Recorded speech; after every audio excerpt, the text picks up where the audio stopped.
আসসালামু আলাইকুম রহমতুল্লাহ। কেমন আছেন সবাই? আশা করি সবাই ভালো আছেন। এবং এই এমসিকিউগুলা কোনো না কোনো ভার্সিটি অথবা বিসিএসে আসছে। আমি লিখে রাখি নাই, সময় নষ্ট হবে, কিন্তু আমি তো বললাম এমসিকিউগুলা কোনো না কোনো ভার্সিটি অথবা বিসিএসে আসছে। চলতেছে এইচএসসি পরীক্ষা শেষে অনেকে ভার্সিটি ভর্তি কোচিং নিয়ে ব্যস্ত থাকবে, তো তারা কি পড়বে কি না। আমি আশা করি আমি ভার্সিটির যে ক্লাসগুলো দিব স্পেশালি এমসিকিউ আকারে, সেগুলা সবই হবে ইনশাল্লাহ ইংলিশের। ভার্সিটির ক্লাসগুলো যদি মনোযোগ দেয় আমি মনে করি ইনশাল্লাহ এর থেকে অমন পড়বে আর তারা মূল থিমটা এখানে দেখেন প্রথমে হচ্ছে, হয়তোবা এই প্রথম লাইনটা মনে হয় লাইটের জন্য দেখা যাচ্ছে না, আমি পড়ে এনেছি দ্য আপ ট্রেন, এরকম লেখা আছে the up train. The up train is late, কি লেখা আছে? Is late. এখানে আপের নিচে আন্ডারলাইন করা আছে the up train is late. এখানে আপটা কি, কোন প্রকার পার্ট অফ স্পিচ? এটা কি প্রিপোজিশন, এটা কি অ্যাডজেক্টিভ, এটা কি নাউন, নাকি এটা অ্যাডভার্ব? এখানে এই লাইনটা লেখা আছে the up train is late. এখানে আপ শব্দটি কি প্রনাউন, অ্যাডভার্ব, অ্যাডজেক্টিভ নাকি নাউন? এখানে মনে রাখবেন যদি কোনো ওয়ার্ড নাউনের পূর্বে বসে ওই নাউনটাকে মডিফাই করে তাহলে সেটা অ্যাডজেক্টিভ। কোন ওয়ার্ড, নাউন না, যদি কোনো ওয়ার্ড হতে পারে, এটা প্রিপোজিশন হতে পারে, এখানে আর্টিকেল, যে কোনো জিনিস, যদি কোনো ওয়ার্ড এক কথায় শেষ নাউনের পূর্বে বসে ওই নাউনটাকে স্পেশালি মডিফাই করে, বিশেষায়িত করে, নাউনটা সম্পর্কে অতিরিক্ত তথ্য দেয়, তখন সেটা অ্যাডজেক্টিভ হয়ে যাবে। তো এখানে আপ ট্রেন বলতে বোঝাচ্ছে যে আসন্ন ট্রেনটি, আসন্ন ট্রেনটি কি ইজ লেট, আসন্ন ট্রেনটি দেরি হয়েছে বা দেরি করেছে।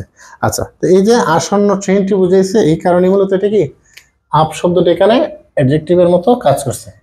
যদি এটা অনেকে দেখে হয়তো বা মনে করবে এত সহজ কোয়েশন, আপ তো আমরা জানি প্রিপোজিশন উপরে বোঝাই, কিন্তু না, এখানে প্রিপোজিশন কি নাকি এটা মূলত সেন্টেন্সের কোথায় বসেছে সেই অনুপাতে এখানে এটাকে আমাদেরকে বিচার বিশ্লেষণ করতে হবে। He lost his all in speculation, মানে সে তার সবকিছু হারিয়েছে। স্পিকুলেশন বলতে জল্পনা বা কল্পনায় সে তার সবকিছু হারিয়েছে। আচ্ছা, এখানে একটা জিনিস ফলো করেন, মনে রাখবেন পসেসিভ, যেটাকে আমরা বলি পসেসিভ, এটা হলো হিজ। আমরা দেখেন পসেসিভের পরে লিখতে পারি হিজ পেন, আমরা লিখতে পারি হিজ বুক, না? ঠিক তেমনি ভাবে আমরা এখানে লিখতে পারি পসেসিভের পরে পসেসিভ প্লাস নাউন বসে, এটা মাথায় রাখবেন। পসেসিভ প্লাস কি নাউন, তার মানে এখানেও ঠিক একই, অল এখানে নাউনের মতোই কাজ করছে। হি লস্ট ইজ অল, সে তার সব হারিয়েছে কি ইন স্পিকুলেশন, স্বপ্নে। তো এখানে এটা কিসের মতো কাজ করছে? হ্যাঁ, এখানে এটা নাউনের মতোই কাজ করছে, সুতরাং এটা এখানে noun. I water the garden, here water is an noun, verb, pronoun, adverb. আচ্ছা, আমরা জানি কি ওয়াটার সরাসরি আমরা জানি এটা আসলে নাউন, কিন্তু আমি কি বললাম একটা ওয়ার্ড, একটা শব্দ নাউন কিনা প্রনাউন বা অন্য কোনো পার্ট অফ স্পিচ, এটা নির্ধারণ করবে সে বাক্যের মধ্যে কোথায় তার অবস্থান অনুযায়ী আমাকে আগে জানতে হবে, তখন আপনি বুঝতে পারবেন এটা মূলত কি। ওয়াটার পানি, ঠিক আছে, কিন্তু আবার যদি ওয়াটারের সাথে আমরা এস লাগাই দিই তখন এটার অর্থ অন্য হয়ে যায় কি জলাশয়। আবার যদি এখানে লিখি আই ওয়াটার, আবার এখানে তখন দিবেন এখানে আই ওয়াটার মানে আমি পানি দেই, কোথায় দিচ্ছি পানি? আই ওয়াটার দ্য গার্ডেন, আমি বাগানে পানি দেই, তখন এটা ভার্বের কাজ করে। ঠিক তদ্রুপ এখানে সেই এর ব্যতিক্রম নয়, আই ওয়াটার দ্য গার্ডেন, আমি বাগানে পানি দিই, তাহলে এটা নিঃসন্দেহে কি ভার্ব।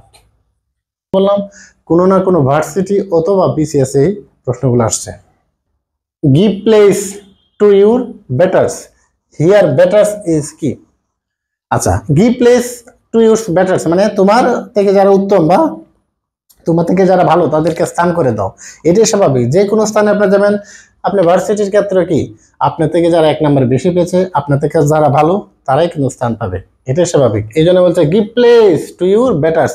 আমি আবার বলতেছি এই কথাটা আবার একটু আগে বলেছিলাম যে যখন পজিটিভ হয়ে যাবে, পজিটিভ তারপরে নিঃসন্দেহে কি বসে নাউন বসে, এটা মাথায় রাখবেন।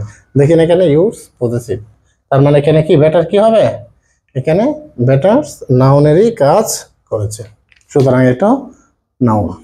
হি was all alone when I saw him, মানে কি সে সম্পূর্ণরূপে একা যখন আমি তাকে দেখেছিলাম, সে পুরোপুরি একা যখন আমি তাকে দেখেছিলাম।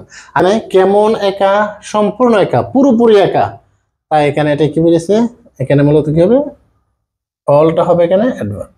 আশা করি বুঝছেন। আবার ট্রাই ইউর বেস্ট, একই কথা, এখানে বেস্ট, হ্যাঁ তো সোজা প্রশ্ন দেখি মনে করবো যে অ্যাডজেক্টিভ না, এখানে আবার দেখেন ইউর যদি পজিটিভ হয় তারপরে বসেছে বেস্ট, আর ইউর পজিটিভের পরে যখন একটা ওয়ার্ড একটা শব্দ থাকবে জেনারেলি কি হবে, নাউন হবে, এখানে এটাও নিঃসন্দেহে নাউন। আবার Sumi is a beauty of the class, এখানে তো চোখ বন্ধ করে বলবে হ্যাঁ বিউটি, তার মানে অ্যাডজেক্টিভ না, কিন্তু দেখেন এখানে আর্টিকেল কি আছে, এক আর্টিকেলের পরে জেনারেলি একটা ওয়ার্ড হলে কি হয়, আর্টিকেলের পরে নিঃসন্দেহে সেটা কি নাউন, এটাও এখানে নাউন, মাথায় রাখবেন। The word adjective is an, আচ্ছা কি লিখছে দেখেন, the word adjective is an dash, adjective কি হতে পারে, অ্যাডজেক্টিভ বা অ্যাডজেক্টিভ আমরা যে শব্দটা প্রনাউন্সিয়েশন করতেছি, আমরা বলতেছি বা কোনো একটা আইটেম বা কোনো একটি প্রকারকে আমরা যে নাম ধরে ডাকতেছি এটা তো একটা নাম, সুতরাং এটাও নাউন। আচ্ছা এরপরে কি আছে দেখেন, there is dash milk in the বোতল, এখানে কি হতে পারে, আচ্ছা মিল্ক, হ্যাঁ এটা আনকাউন্টেবল নাউন না, আনকাউন্টেবল নাউনের ক্ষেত্রে এখানে মেনি কখনোই হতে পারে না। টু যদি হয় তাহলে বোঝা যায় আরো কিছু হবে, দের ইজ টু মিল্ক বা too much, too many milk বা আরো কিছু হয়, সুতরাং এটা হবে না।